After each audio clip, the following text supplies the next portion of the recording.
Qin Yichen, tentu saja, berkumpul dengan Liu Yun dan yang lainnya. Liu Yun, karena dia harus menjaga Qiao Yue, tidak memasuki tanah warisan dan tidak bersaing dengan siapapun. Ditambah dengan fakta bahwa ia memiliki tempat berlindung dari pembangkit tenaga listrik Pavilion Hongguang, tentu saja, tidak ada yang terlalu merepotkan untuk bertanya kepada mereka. Adapun Qiao Linlang, meskipun dia bersedia melakukan sesuatu, dia tidak berhasil. Alasannya karena pembangkit tenaga listrik yang dia bawa benar-benar dimusnahkan di tanah warisan. Sekarang, dia hanya ditinggal sendirian. Melihat Qiao Yue berdiri di samping Liu Yun, wajah Qiao Linlang sedikit menakutkan, tapi tidak ada yang bisa dia lakukan. Qin Yichen juga menemukan bahwa wajah Gu Feitian dan Yao Yu juga tidak tampan. Bahkan Gu Feitian terluka.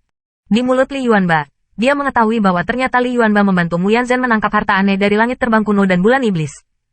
Tidak setuju. Tanda seru. Melihat mata Gu Feitian, Li Yuanba balas menatap tanpa basa-basi, membanting palu godam ke tanah, membuat suara keras. Melihat palu godam itu, Gu Feitian berkedut keras, jangan berlebihan.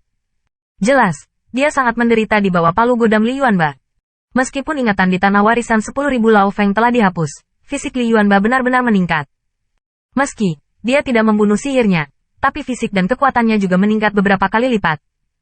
Selain itu, Qin Yichen juga tiba-tiba menemukan bahwa Li Yuanba sudah berada di tengah-tengah kerajaan. Tidak heran, Gu Feitian akan terluka. Selain itu, Qin Yichen juga menemukan bahwa Mu Yanzhen sepertinya mengabaikan Li Yuanba, dan setiap kali Li Yuanba tersenyum padanya, dia mengubah pandangannya. Qin Yichen, katamu, apakah kamu menyukaiku atau membenciku? Li Yuanba menggaruk kepalanya, dan wajahnya tertekan. Kamu memintaku untuk mengambil hadiah itu dan memberikannya padanya. Dan aku juga memberikannya padanya. Mengapa dia masih tidak mau mengabaikanku? Melihat kedua pelacur ini yang sama sucinya dengan mereka, Qin Yichen tidak berdaya. Tetapi melihat Mu Yanzhen tampaknya sangat berprasangka buruk tentang Li Yuanba, mau tidak mau bertanya dengan rasa ingin tahu. Kamu menceritakan kisahnya secara mendetail. Masuk akal jika Li Yuanba mengambil benda itu dan memberikannya kepada Mu Yanzhen. Bahkan jika Mu Yanzhen tidak menyukai pria besar ini, itu tidak akan seperti sekarang. Tidak apa-apa, aku mengambil benda itu, mengejutkan anak itu, dan memberikannya pada Mu. Li Yuanba menunjuk ke Feitian kuno. Kemudian, lalu Mu berkata terima kasih. Kemudian, aku berkata, Mu, maukah kamu kembali bersamaku dan memberiku bayi? Petik 2. Qin Yichen terdiam. Petik 2. Liu Yun terdiam. Qiao Yue memalingkan wajahnya sedikit, telinganya memerah. Kembalilah bersamaku dan beri aku sayang. Qin Yichen tidak tahu bagaimana mengatakan bagaimana dia. Orang Mu Yanzhen tidak membunuhnya. Diperkirakan karena dia memberikan benda itu. Dia bisa membayangkan bahwa lelaki tua bertubuh besar ini, dengan dua mata berbinar, menatap dari dekat ke adegan di mana gadis itu mengatakan itu.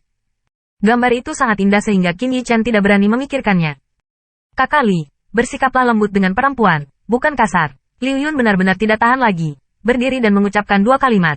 Tetapi, melihat mata kosong Li Yuanba, dia menepuk dahinya.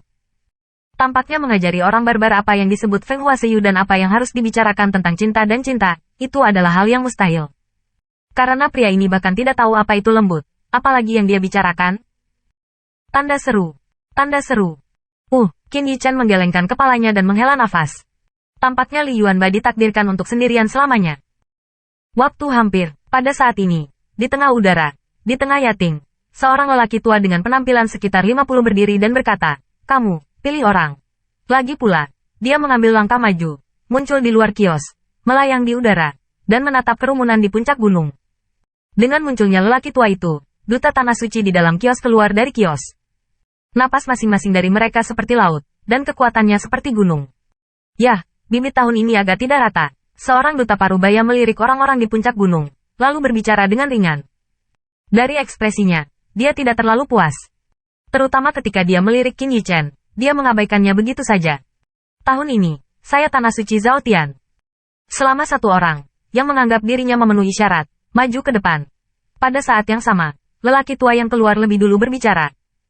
Tentunya, meski banyak jenius dinasti bisa mencapai langkah ini, bukan berarti mereka pasti akan dipilih oleh tanah suci.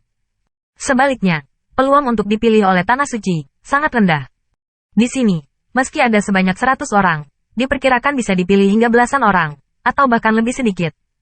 Tahukah Anda, ada beberapa dinasti, dan kurang dari 10 yang terpilih.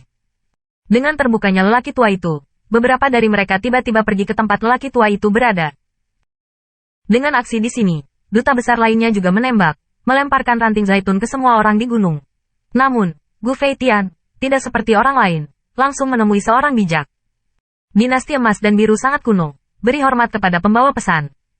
Dia setengah berlutut di depan utusan, menarik banyak perhatian. Jelas, itu adalah duta sinar cahaya tanah suci. Sehat. Malaikat sinar cahaya sepertinya sangat puas dengannya. Lagi pula, di permukaan, Gu Feitian jelas merupakan orang terbaik untuk berpartisipasi dalam acara dinasti kali ini. Tidak peduli apakah itu ranah atau bakat bawaan, tidak ada yang bisa menandinginya. Kemudian, pembangkit tenaga dari dinasti emas dan biru, seperti Gu Feitian, berdiri di belakang duta sinar cahaya. Banyak orang yang menonton adegan ini sangat bersemangat. Banyak dari mereka lebih baik daripada pembangkit tenaga listrik dari dinasti emas dan biru, tetapi mereka memiliki latar belakang. Yan Zhen telah bertemu Marsial Paman. Pada saat yang sama, Mu Yanzhen juga mendatangi seorang utusan. Hehe, kamu gadis ini. Orang bijak itu rupanya mengenalnya, dan sepertinya tidak mengherankan jika dia muncul di acara dinasti. Mu Yanzhen ternyata dari Tanah Suci. Melihat pemandangan ini, mata Qin Yichen menyipit sejenak. Tampaknya partisipasi Mu Yanzhen dalam pesta besar dinasti adalah untuk hal itu. Dia melihat ke arah Li Yuanba lagi, dan menghela nafas tak berdaya. Tampaknya lelaki tua ini tidak mungkin bahkan jika dia ingin merampok gadis-gadis itu. Jika Mu Yanzhen berasal dari dinasti mana, mungkin, dengan bakat Li Yuanba saat ini, tidak ada dinasti yang tidak setuju, tetapi Tanah Suci berbeda. Ada terlalu banyak jenius hebat di Tanah Suci.